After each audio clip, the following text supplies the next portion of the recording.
கட்டையெல்லாம் அப்படி என்ன கடவுளை இந்த வீட்டுல தான் இருக்காவோ அதுதானே என்ன தம்பி வீட்டை பாருங்களேன் காட்டாவள் காக்கட்டும். அம்மா வணக்கம். வணக்கம். என்னம்மா இந்த வீட்டுல தானே இருக்கிறீங்க? கடவுளே தனியா தானே இருக்கிறவ? தனியா தான் இருக்கிறவன். என்ன இந்த புல்லுதான் நாங்க இப்ப ரோட்டு கரையோரம் பார்த்துட்டு வந்தேன். நாங்க ஒரு அம்மா செய்து கொண்டிருக்கிறாங்க. பிறகு அந்த புல்லு அந்த அவடத்தையும் சாமானை கொடுத்துட்டு தான் வந்தேன் நாங்க. அப்ப இவக்கு சாப்பாடு யாரு கொடுக்குறது?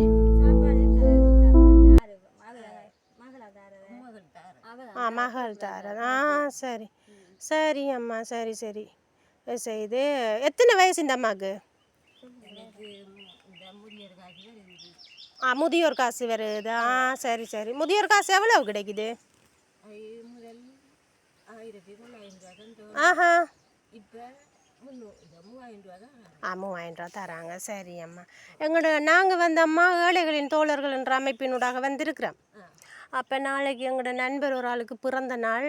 அந்த பிறந்த நாளை முன்னிட்டு வந்து அவர் உங்களுக்கு ஒரு மகன் மாதிரி தானம்மா. அவர் கொஞ்சம் சாப்பாடு சாமான் தந்திருக்கிறாரு கொடுக்கட்டாமன்னு சொல்லி. நீங்கள் சமைச்செல்லாம் சாப்பிடுவீங்களா இல்லை மகள் சமைக்குமா என்ன மாதிரியம்மா?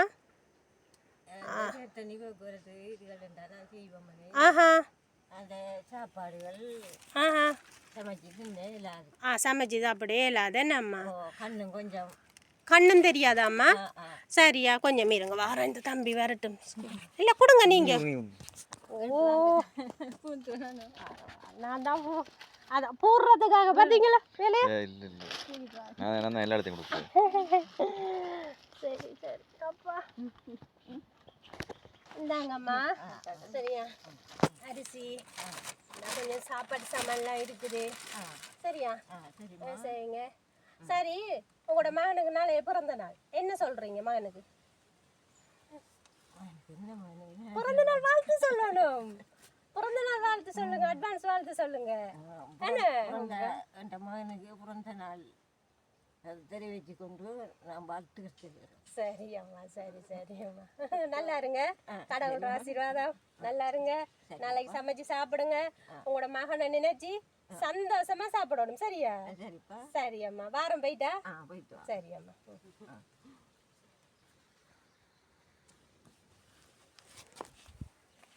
என்ன மாங்காய்? ஒட்டு மாங்காயா? இல்ல கருத்த குழம்பு புளி. என்ன சரி அம்மா வாரம் போயிட்டா? ஏன் இந்த குடிலுக்குள்ள கொஞ்சம் தனியா பிறந்த நாம தனியா தான் வாழணும். என்னம்மா